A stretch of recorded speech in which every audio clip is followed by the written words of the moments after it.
Perkenalkan, nama saya Ben Kudus Konstantino Tambunan, NIM 210306085 dari Prodi Peternakan A. Kali ini saya akan mengerjakan tugas praktikum biokimia tentang pengertian dan fungsi mineral, vitamin, dan praktikumnya. Yang pertama, pengertian dan fungsi mineral secara umum bagi tubuh ternak. Mineral adalah salah satu komponen nutrisi yang memiliki peran penting dalam pertumbuhan. Secara umum, mineral berfungsi sebagai bentuk kerangka tubuh, komponen senyawa organik, atau protein dan lipid dalam jaringan lunak. Misalnya, otot dan pembuluh darah, mengontrol tekanan osmotik dalam cairan tubuh, mengatur keseimbangan asam basa, berperan sebagai katalis atau CO faktor dalam sistem enzim dan hormon. Kemudian yang kedua itu fungsi mineral makro dan mikro pada ternak. Yang pertama, kelompok mineral makro terdiri dari 7 jenis, yaitu kalsium, fosfor, potasium, magnesium, sulfur, natrium, dan klorida. Fungsi masing-masing makro, yang pertama itu ada kalsium untuk membentuk tulang, proses pembekuan darah, kontraksi otot syaraf. Kemudian fosfor berfungsi untuk pembentukan tulang, penggunaan energi, sistem enzim, dan translokasi lemak dan struktur sel. Kemudian ada natrium, potasium, magnesium, dan klorida berfungsi bersama-sama dengan fosfat dan berkarbonat menjaga homeostatis proses osmosis. Lalu kalium adalah mineral intraseluler yang berperan dalam metabolisme karbohidrat dan protein, keseimbangan asam basa, pengaturan tekanan osmose, dan keseimbangan air. Lalu ada magnesium yang berfungsi sebagai katalisator enzim dalam metabolisme karbohidrat dan protein, oksidasi sel, dan mempengaruhi aktivitas neuromuskular. Terus kemudian ada sulfur, berfungsi pada metabolisme protein, lemak, dan karbohidrat, pembentukan darah, endokrin, dan keseimbangan asam basa. Kemudian kita bahas kelompok mineral mikro. Itu ada 8 jenis. Pertama, cobalt, copper, iodin, besi, mangan, selenium, dan zinc. Fungsi masing-masing adalah, yang pertama, mangan diperlukan untuk aktivator enzim dan transfer fosfat. Kemudian mencegah perosis dan pertumbuhan tulang. 2. Koper berperan dalam enzim dan ultisasi besi dalam pigmentasi kulit dan pembentukan hemoglobin. Iodin diperlukan untuk sintesis hormon oleh kelenjar tiroid yang mengatur metabolisme energi.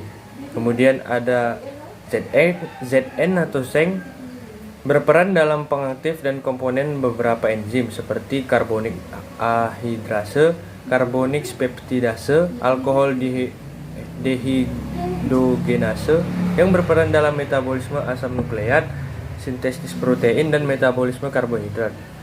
Kemudian Se berperan pada proses metabolisme yang normal dan ada kaitannya dengan vitamin E. Se juga berperan dalam penyerapan lipid dalam saluran pencernaan atau pengangkutan melalui dinding usus. Kemudian ada Mo. Ini dapat didapati di seluruh urat daging atau tulang dan sedikit pada hati, ginjal, dan bulu ternak. Lalu dalam tubuh ternak, CO ditemukan pada hati, mata, ginjal, dan kelenjar adrenal. Sedikit pada sumsum tulang darah, susu, dan empedu. CO digunakan mikroba untuk pembentukan B12. Fungsi Fe dibutuhkan pada pembentukan hemoglobin, mioglobin, enzim satilase dan peroksidase. Fe berperan dalam transport oksigen dalam sel dan respirasi sel. Baiklah, yang kedua itu jelaskan pengertian vitamin, baru sifat umum vitamin, dan jelaskan jenis-jenis vitamin beserta fungsinya pada tubuh ternak.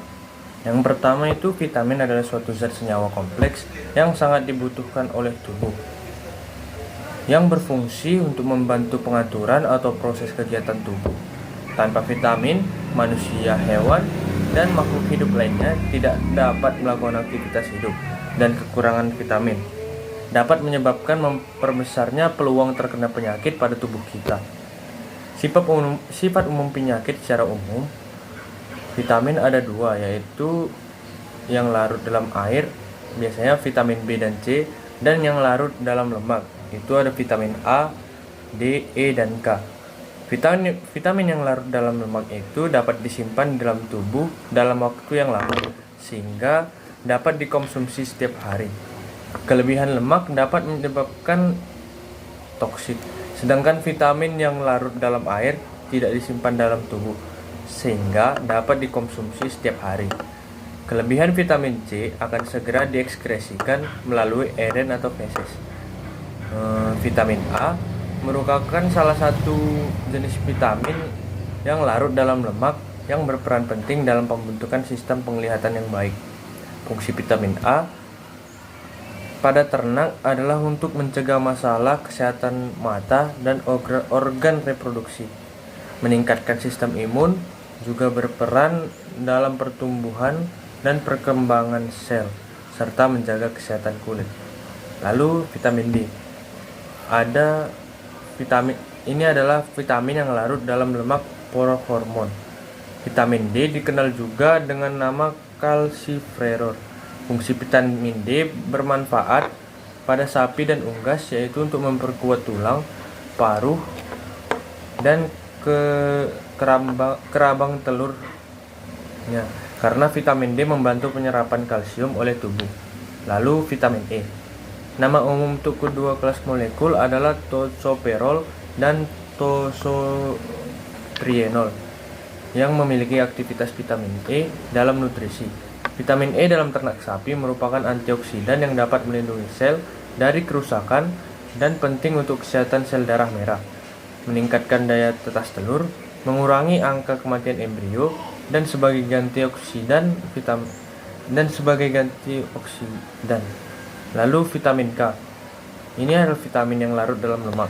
Vitamin K berfungsi untuk mencegah terjadinya pendarahan, mempercepat pembekuan darah pada luka, dan membantu proses pengikatan kalsium yang penting bagi tulang, kerabang telur, dan sebagainya. Lalu vitamin B, termasuk vitamin yang larut dalam air. Vitamin B berfungsi untuk menjalankan fungsi tubuh sapi, memproduksi energi yang dibutuhkan sapi dalam tubuh dan beraktivitas, membantu melihara kesehatan syaraf dan otot dalam tubuh sapi, membantu tubuh sapi untuk membuat dan menggunakan protein. Lalu vitamin C.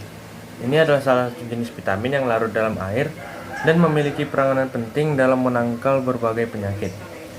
Dia berfungsi untuk meningkatkan daya tahan tubuh, penetral racun, dan radikal bebas, serta sebagai anti stres bagi ayam.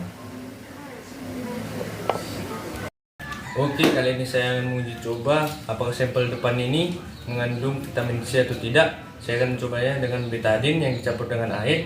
Mengapa harus betadine? Karena betadine mengandung iodin, dan yang depan ini mengandung asam ascorbat. Ya, pertama kita campurkan dulu betadine di sini, cukupnya saja. Lalu yang pertama kita campurkan dengan jambu biji atau jambu klutuk. Sini dapat kita lihat air betadine tadi langsung berubah, itu artinya jambu biji atau jambu klutuk mengandung vitamin C. Kemudian yang kedua, sini ada air perasan nanas. Kita coba campur dengan apa ini? Di sini air nanas ini juga berubah, berarti mengandung vitamin C. Lalu sini ada perasan jeruk, kita tes juga. Di sini jeruk langsung drastis berubah warnanya dari warna coklat ke kuning. Ini artinya jeruk mengandung vitamin C yang tinggi. Lalu sini ada perasan daun ubi, kita tes. Di sini perasan daun ubi hanya berubah sedikit saja dari warna yang pekat menjadi lebih muda. Itu artinya dia tetap mengandung vitamin C walaupun hanya kadarnya sedikit. Dan yang terakhir di sini ada rumput gajah. Kita tes. Di sini rumput gajah juga berubah walaupun hanya sedikit, hanya kepekatannya saja yang berubah. Berarti mengandung vitamin C juga walaupun sedikit. Oke, sekian dari hasil uji coba saya. Terima kasih.